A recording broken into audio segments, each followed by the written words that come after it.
देखिए, घटना अत्यंत दुखद और हृदय विदारक है।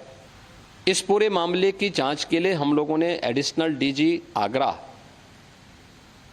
की अध्यक्षता में मंडलायुक्त अलीगढ़ को शामिल करते हुए एक टीम बना करके उन्हें अविलंब रिपोर्ट उपलब्ध कराने के लिए कहा है।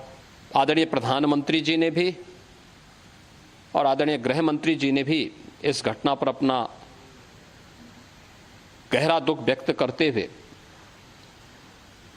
शोक संतप्त परिजनों के प्रति अपनी संवेदना व्यक्त की है। और भारत सरकार ने भी और राज्य सरकार ने भी मृतक के परिजन को 2-2 लाख रुपए की और गंभीर रूप से घायल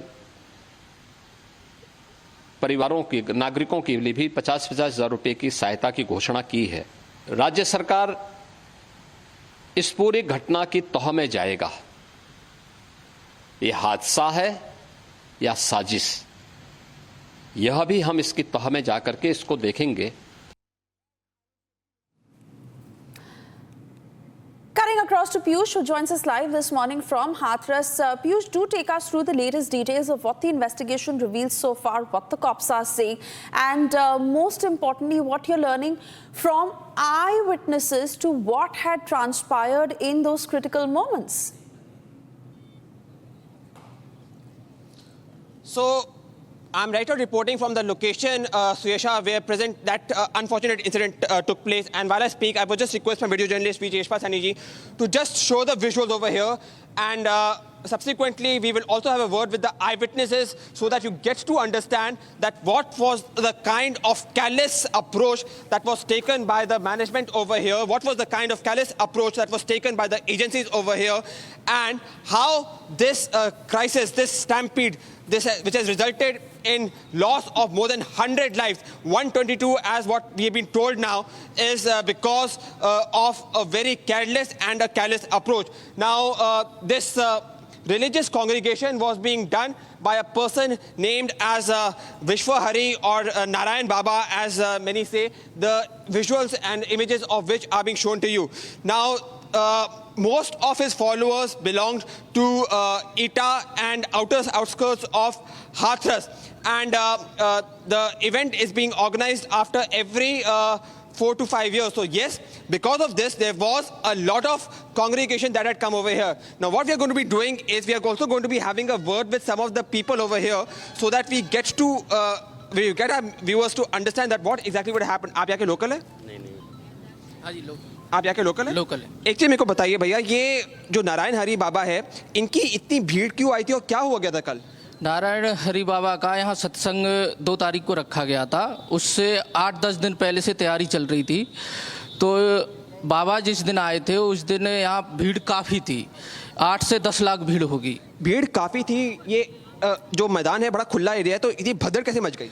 भगदड़ इस मैदान के अंदर भी इतनी जगह नहीं थी कि लोग पैर रखते हैं।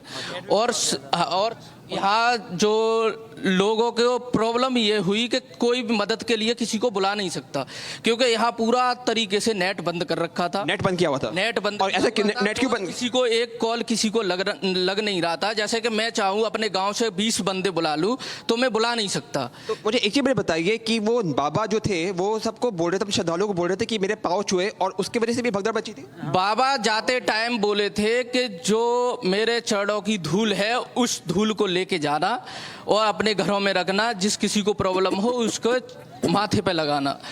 तो जिसकी वजह से जब बाबा जिस रास्ते से निकले थे उस रास्ते से बाबा की चरणों की पब्लिक एकदम टूट पड़ी, और टूट पड़ने के कारण एकदम हुमस, गर्मी और उसके इस माने पुलिस क्या कर रही थी यहाँ पे? पुलिस प्रशासन था ही नहीं। हमारे सिकंदर राव का जितना पुलिस प्रशासन था वो इधर ही था, लेकिन पुलिस प्रशासन इतना नहीं था। 15 से 20 थे सिपाही। In fact, I'll also make you have a word with another brave person who actually recorded this entire visuals, and he was also attacked by the self-made army of the self-styled government. भैया आपको तो मेरे ख्याल से उनके जो फौज उनको पीटा भी था। हाँ सर, मैं अब वीडियो बना रहा था। मैं यहाँ लोकल पत्रकार हूँ, मैं वीडियो बना रहा था। तो वीडियो यहाँ पे साकर बिशरी के जो यहाँ के जो उनके सत्संग की जो आर्मी थी, निजी आर्मी, जो कि 3 डिवाइड में बटी हुई थी। एक तो गुलाबी गैंग जो महिला थी, एक ब्लैक गैंग जो पुरुषों की, एक ब्लैक वो थी, एक महिलाओं की। ये इन्होंने बनाई हुई है। पुलिस क्या कर रही थी यहाँ पे? यहाँ पे पुलिस वाले, यहाँ पर परमिशन, तो यहाँ पर 20,000 की परमिशन थी, लेकिन पुलिस वालों को भी हाथ पांव फूले, तो पुलिस वालों को पास में नहीं लगने दे रही थी। उनकी जो सेना है, बाबा की सेना है, और पुलिस वालों से जब हमने मदद मांगी तो पुलिस वालों ने कहा कि ये धार्मिक मामला है, हम कुछ नहीं कर सकते हैं। So you can understand, Suyesha, that what exactly was the scene over here. Here, the congregation was only for 20,000, but it was made to inflate more than what was required. Over here, the police authorities were actually not at all proactive. In fact, they did not even come to